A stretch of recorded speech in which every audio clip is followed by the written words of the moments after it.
Good morning, students. Today's thought of the day. Be the type of person you want to meet. अर्थात उस तरह के इंसान बने जिस तरह के इंसान से आप मिलना चाहते हैं। यानी हम लोग सब लोग अच्छे इंसान से ही मिलना चाहते हैं।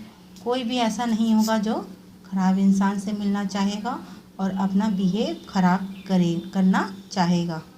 हम लोग सब समय चाहते हैं कि हम लोग किसी अच्छे इंसान से मिलें और उसके अंदर के गुणों को अपने अंदर ग्रहण कर सकें। तो इसलिए आज का थॉट का मतलब ये है कि हम लोगों को सब समय अच्छे इंसान से मिलना चाहिए और उसके व्यवहार को, उसके गुणों को अपनाना चाहिए। Thank you. आज का कोड है MPS 63। ओके। इसके पहले की क्लास में हम लोगों ने पढ़ा था ये कविता वह चिड़िया जो। इस कविता को हम लोगों ने पूरा रीड किया था, इसका भावार्थ समझा था। यहाँ तक पूरी कविता पढ़ी थी हम लोगों ने और इसका भाव समझा था। क्या कवि इस कविता के माध्यम से हम लोगों को कहना चाह रहे हैं। इसके अलावा हमने इसके एक्सरसाइज किए थे। ये number exercise number 1 and number 2 exercise हमने बुक में फिल करके आप लोग को PDF बना के दिया था। इसके क्वेश्चन आंसर बचे थे, वो भी आज आप लोगों को PDF के तौर पर मिल जाएंगे। ठीक है। आप लोग को जब क्वेश्चन आंसर PDF में मिल जाएगा तो आप लोग उसको अपनी कॉपी में, फेयर कॉपी में राइट कर लीजिएगा, नीट एंड क्लीन। आज हम लोग पढ़ेंगे व्याकरण वसुधा नंबर 6। इसका हम लोग पहला अध्याय पढ़ेंगे। इसके पहले हमने जब रिवीजन किया था तो हमने 5th क्लास के बुक से आप लोग को रिवीजन करवाया था, क्योंकि आप लोग 5th क्लास में थे। अब हम लोग आप लोग 6th क्लास में आ गए हैं, तो ये 6th क्लास की आपकी नई बुक है। इससे हम लोग इस चैप्टर को पढ़ेंगे। ये चैप्टर आप लोग छोटे से पढ़ते आ रहे हैं बच्चों। भाषा, लिपि, भाषा, बोली, लिपि और व्याकरण। ठीक है। छोटे क्लास में कुछ कम नॉलेज था, इसमें कुछ नॉलेज बढ़ा के दिया गया है, लेकिन कहने का सार वही है। अब हम लोग सबसे पहले पढ़ेंगे कि भाषा क्या है। भाषा मनुष्य की एकमात्र विशेषता है जिसके द्वारा हम अपने भावों तथा विचारों को अभिव्यक्त करने अनेक संकेतों एवं ध्वनि के माध्यम से करते हैं। कोई भी अन्य प्राणी मानव के समान भाषा का व्यवहार नहीं करता है। एक भाषा मानव ही यूज़ करते हैं। मानव ही अपने दिनचर्या में बोलने में भाषा का यूज़ करते हैं, भाषा का उपयोग करते हैं। कोई भी जीव जंतु भाषा का प्रयोग नहीं करते हैं। भाषा की उत्पत्ति संस्कृत के भाष धातु से हुई है, जिसका अभिप्राय है बोलना या कहना। यदि यही भाषा का मूल रूप है। हम बोलकर, सुनकर, लिखकर और पढ़कर भी ही अपने विचारों को व्यक्त कर सकते हैं। यही भाषा है। देखिए इस पिक्चर में इस बच्चे ने बोलकर अपने विचार को प्रकट किया है। इसमें बच्चों ने टीचर्स की बात सुनकर प्रकट किया है। इसमें इस बच्ची ने लिखकर अपने विचार प्रकट किए हैं और इसमें इस बच्चे ने पुस्तक द्वारा पढ़कर अपने विचार पढ़ा और कुछ लोगों ने सुना तो ऐसे विचार प्रकट हुआ है। और इसमें संकेतों द्वारा, यानी कि ये क्रिकेट खेल हो रहे हैं, एम्पायर ने उंगली दिखा दी, संकेत दिया और संकेत द्वारा क्या हो गया, आउट हो गया। समझ में आया कि ये आउट हो गया है। अब उपयुक्त उदाहरणों द्वारा समझा गया। पहले चित्र में बच्चे ने बोलकर अपने विचार प्रकट किए, दूसरे में अध्यापिका द्वारा पाठ पढ़ाकर बच्चों ने सुना समझा, तीसरे पिक्चर में देखिए लड़की ने लिखकर अपने विचार प्रकट किए और चौथे पिक्चर में पिताजी ने लिखे हुए किताब को पढ़कर समझा। पांचवें पिक्चर में एम्पायर ने संकेत किया कि आउट हो गया। इसका संदेश एम्पायर ने दिया सांकेतिक रूप में। पांचवें रूप को सांकेतिक भाषा कहा जाता है इसे, ठीक है। इस रूप को व्याकरणीय दृष्टि से मान्यता नहीं मिलती क्योंकि हर व्यक्ति दूसरे के संकेत नहीं समझ सकता। अतः भाषा को इस प्रकार परिभाषित किया जा सकता है। अगर हम लोग परिभाषा के तौर पर भाषा को पढ़ना चाहेंगे तो भाषा की परिभाषा हम लोग इस प्रकार पढ़ेंगे। भाषा वह साधन है जिसके द्वारा मनुष्य बोलकर, सुनकर, लिखकर या पढ़कर अपने भाव तथा विचार दूसरे व्यक्ति या मनुष्य तक पहुंचाता है तथा दूसरे मनुष्य के भाव तथा विचार ग्रहण करता है। भाषा के कितने रूप होते हैं? भाषा के 2 रूप होते हैं, एक मौखिक भाषा, दूसरा लिखित भाषा।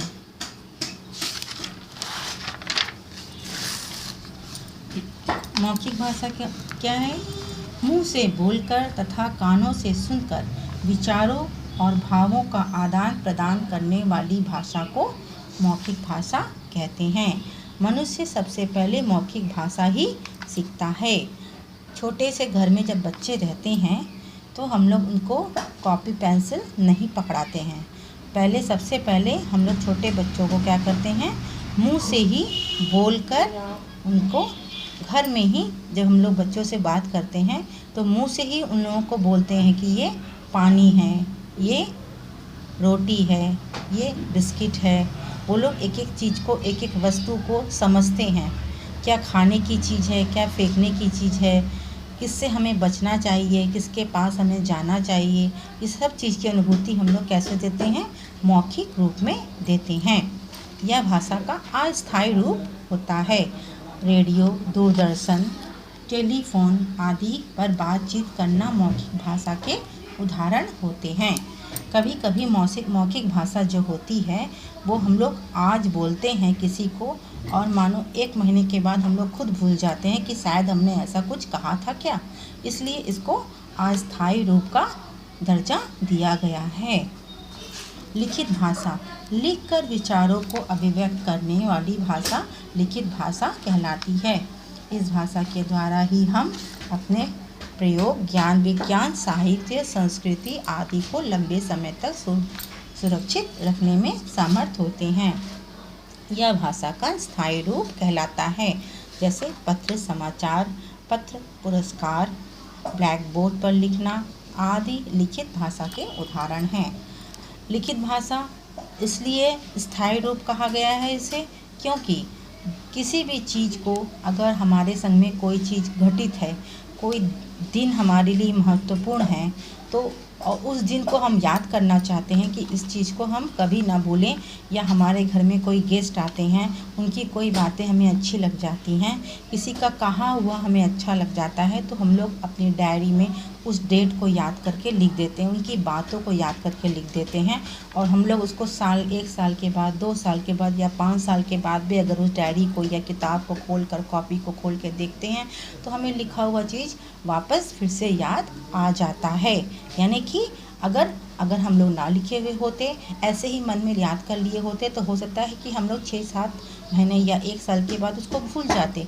लेकिन लिखा हुआ होने के कारण फिर हम लोग उसको एक बार पढ़ लेते हैं और दोहरा लेते हैं। इससे हम लोग वो 10 साल तक भी उसको याद रख सकते हैं। भाषा के अनेक रूप। मातृभाषा, यह भाषा का वह रूप है जिसे बालक अपनी माँ अथवा अपने परिवार से सीखता है। तमिलनाडु में तमिल परिवार के पले बड़े बच्चे की मातृभाषा क्या होगी? तमिल होगी। कोई भी बच्चा घर में उसके जो बोली जाती है, जो भाषा बोली जाती है, वही उसकी मातृभाषा होती है। राष्ट्रभाषा वह भाषा है जिसके द्वारा संपूर्ण राष्ट्र में किया जाता है। भारत की राष्ट्रभाषा हिंदी मानी जाती है, क्योंकि भारत के अधिकांश भाग में यही बोली और समझी जाती है। हिंदी एक ऐसी भाषा है जो सारे विश्व में, भारत विश्व में भी लोग हिंदी समझते हैं। हम लोग से अच्छा विश्व के बाहर, अगर हम लोग अपने देश के बाहर जाते हैं, अमेरिका जाते हैं या जर्मन जाते हैं, कहीं भी जाते हैं, तो वहाँ के लोग भी देखिए जब हम लोग से बातें करते हैं तो वो भी अगर टूटी फूटी हिंदी यूज़ करेंगे, लेकिन वो सोचते हैं कि हम भी उनके संग में बात करके हिंदी में, हम अंग्रेजी तो बोल ही लेते हैं, लेकिन वो अंग्रेज़ सोचते हैं कि हम इनके संग में अगर हिंदी में बात करेंगे, अगर हमसे कुछ गलती हो जाती है तो वो हमें सिखा देंगे। इसी तरह जब हम लोग किसी अंग्रेज़ से बात करते हैं तो हम लोग क्या करते हैं, अंग्रेजी में बात करते हैं, इसलिए कि हम लोग हर समय तो हिंदी बोलते हैं, लेकिन हम लोग चाहते हैं कि अगर हम लोग इंग्लिश में उनसे बात करते हैं और हमसे अगर कुछ त्रुटि होती है तो वो हमारी गलती को सुधार सकते हैं। इससे हमें डबल फ़ायदा भी होता है। जिस भाषा में सरकारी कामकाज किया जाता है वह राज्य भाषा कहलाता है। भारतीय संविधान के अनुच्छेद नंबर 343 में के अनुसार हिंदी भाषा की राजभाषा है, जिसे 14 सितंबर 1949 को स्वीकार किया गया था। इसलिए 14 सितंबर को प्रतिवर्ष हिंदी दिवस के रूप में मनाया जाता है। विश्व में सबसे अधिक बोली जाने वाली भाषा हिंदी का तीसरा स्थान है। सबसे अधिक भाषा जो बोली जाती है वो हिंदी है और उसका विश्व में कितना स्थान है, तीसरा स्थान है। बोली यह भाषा का वह रूप है जिससे किसी सीमित क्षेत्र में अल्प विकसित भाषा के रूप में प्रयोग किया जाता है। बोली प्रायः बोलने तक सीमित रहती है, जिसमें सामान्यतः साहित्य की रचना नहीं होती। भारत में अनेक बोलियां हैं, जैसे ब्रज, अवधी, मगही, भोजपुरी, बुंदेली आदि। साहित्य रचना की दृष्टि से ब्रज और अवधी अपवाद है। लिपि मुख से निकलने वाली ध्वनि को लिखने के लिए कुछ चिन्ह निश्चित किए गए हैं, उसे अक्षर या वर्ण कहते हैं। इस निश्चित चिन्ह को लिपि कहते हैं। जो चिन्ह इस्तेमाल किए जाते हैं, प्रयोग किए जाते हैं, उसे लिपि कहते हैं। अर्थात लिपि को इस प्रकार परिभाषित किया जा सकता है। परिभाषा के तौर पर अगर हम लोग लिखना चाहें तो लिपि की परिभाषा ये हो सकती है। भाषा को लिखने के लिए जिन चिन्हों का व्यवस्था किया गया है, व्यवस्थित रूप में उसको लिखा जाता है, उसे लिपि कहते हैं। प्रत्येक भाषा को लिखने के लिए अलग अलग लिपि होती है। यहाँ देखिए ये भाषा लिखे हैं, ये उनकी लिपियाँ हैं। इसी तरह ये भाषा है, ये लिपियाँ हैं, ये भाषा है, ये लिपियाँ हैं। आइए हम लोग उसको पढ़ें। Hindi, Devanagari, Angrezi, Roman, Nepali, Devanagari, French, Roman, Urdu, Farsi, Marathi, Devanagari, German, Roman, Kashmiri, Devanagari, Sanskrit, Devanagari, Bengali, Bangla, Konkani, Devanagari, Punjabi, Gurmukhi. अब क्या है बेटा, व्याकरण। भाषा लिखित हो तथा अथवा मौखिक किसी भी अवस्था में हो, उसमें होने वाली अशुद्धियों का पता लगाने और उन्हें शुद्ध रूप से बोलने व लिखने के लिए व्याकरण का ज्ञान बहुत ज़रूरी होता है।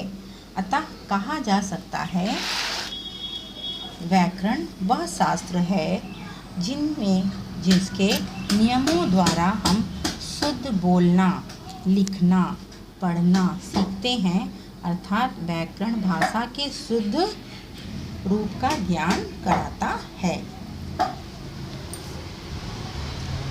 व्याकरण के अंक। व्याकरण के कितने अंग होते हैं? व्याकरण के 4 अंग होते हैं। वर्ण विचार, शब्द विचार, वाक्य विचार और पद विचार। इस सब की परिभाषा दी गई है, सबके बारे में बताया गया है, चारों इनके अंग के बारे में। वर्ण विचार के अंतर्गत वर्णों के आकार, उच्चारण और उनके मेल से शब्द निर्माण का अध्ययन किया जाता है। शब्द विचार के अंतर्गत शब्दों की उत्पत्ति, विकास, निर्माण, आगमन, अर्थ आदि का अध्ययन किया जाता है। वाक्य विचार के अंतर्गत वाक्य के भेद, वाक्य का गठन, पदों के पारस्परिक संबंध आदि का अध्ययन किया जाता है। पद विचार के अंतर्गत संज्ञा, सर्वनाम आदि पदों के रूप, स्वरूप और प्रयोग पर विचार किया जाता है। ठीक है, आइए जो हम लोग पूरे चैप्टर में पढ़े हैं उसको एक बार हम लोग आओ दोहराएं। ठीक है, फिर हम लोग पूरे चैप्टर का ये सार है। भाषा वह साधन है जिसके द्वारा मनुष्य अपने भावों एवं विचारों का आदान प्रदान करते हैं। भाषा के 2 रूप होते हैं, मौखिक भाषा और लिखित भाषा। भाषा के मूल रूप मौखिक भाषा ही है। वह स्थायी अस्थायी रूप कहलाता है। लिखित भाषा में किसी विचार को लंबे समय तक सुरक्षित रखा जा सकता है। यह भाषा का स्थायी रूप होता है। भारत की राजभाषा हिंदी है। प्रत्येक वर्ष 14 सितंबर को हिंदी दिवस मनाया जाता है। भारत का भाषा का अविकसित रूप बोली कहलाता है। उच्चरित ध्वनि को दर्शाने के लिए जो चिन्ह निर्धारित किए गए हैं उसे लिपि कहते हैं। हिंदी भाषा देवनागरी लिपि में लिखी जाती है। व्याकरण वह शास्त्र है जिसमें भाषा के शुद्ध रूप का ज्ञान होता है। व्याकरण के 4 अंग होते हैं, वर्ण विचार, शब्द विचार, वाक्य विचार और पद विचार। ये है क्वेश्चन आंसर। इसके आंसर राइट करके मैं PDF बनाकर भेज दूंगी। एक्सरसाइज नंबर 1 आइए बुक में फिल कर लें। विचारों के आदान प्रदान के साधन को क्या कहते हैं? वर्ण, शब्द, भाषा या मौखिक रूप। क्या कहते हैं? भाषा। जिस भाषा से सरकारी कामकाज होता है उसे क्या कहते हैं? राष्ट्रभाषा, राजभाषा, मातृभाषा या हिंदी भाषा? राजभाषा। हिंदी दिवस कब मनाया जाता है? 14 सितंबर को, 14 जनवरी को, 14 नवंबर को या 25 दिसंबर को? 14 सितंबर को। सीमित क्षेत्र में बोली जाने वाली भाषा का अविकसित रूप क्या कहलाता है? राजभाषा, मातृभाषा, लिपि या बोली। व्याकरण शास्त्र हमें किसकी जानकारी देता है? भाषा के नियमों की, शुद्ध लिखने की, शुद्ध बोलने की। तीनों उत्तर सही है। ये तीनों उत्तर सही है। तीनों की जानकारी हमें व्याकरण के द्वारा मिलती है। अब नंबर 2 खा निम्नलिखित वाक्यों में रिक्त स्थानों की पूर्ति उचित शब्द से कीजिए। भाषा के मुख्यतः 2 रूप होते हैं, मौखिक और लिखित। लिखित भाषा में प्रकट किए गए विचार अनंत काल तक सुरक्षित रखे जा सकते हैं। भाषा को लिखने के लिए निश्चित चिन्हों की व्यवस्था लिपि कहलाती है। भाषा के 4 अंग होते हैं, वर्ण विचार, शब्द विचार, वाक्य विचार और पद विचार। नंबर ग निम्नलिखित भाषाओं की लिपि लिखिए। हिंदी देवनागरी, अंग्रेजी Punjabi, Gurmukhi, Angrezi Roman. Marathi Devanagari, Urdu Farsi, Bengali Bangla. Nepali Devanagari, Sanskrit Devanagari, German Roman. निम्नलिखित भाषा में भाषा के किस रूप का प्रयोग किया गया है? भाषण देना मौखिक रूप, गाना सुनाने में मौखिक रूप, पुस्तक पढ़ने में मौखिक रूप, बोर्ड पर विज्ञापन में लिखित रूप, पत्र निबंध लिखने में लिखित रूप, कविता सुनाने में मौखिक रूप, चित्र बनाने में लिखित रूप, मोबाइल पर बात करने में मौखिक रूप। आपको एक्सरसाइज कॉपी में करना है का, खा, गा और घा। ठीक है, का, खा, गा और घा एक्सरसाइज कॉपी में आप करिएगा। ये सिर्फ खेल खेल में, ये बुक के लिए है, ओनली बुक फिल करना है आपको इससे। अपने परिवार के सदस्यों के नाम की सूची बनाइए, उन्हें 3, 5 लिखा है, इसको कट करके आप लोग 3 कर दीजिए। 3 भाषा में लिखिए, अन्य भाषा में भी लिख सकते हैं। अगर किसी को और आता है तो लिख सकते हैं, और न 3 भाषा में ही आप लोग इसको लिखेंगे। 3 में नहीं, 2 में लिखेंगे।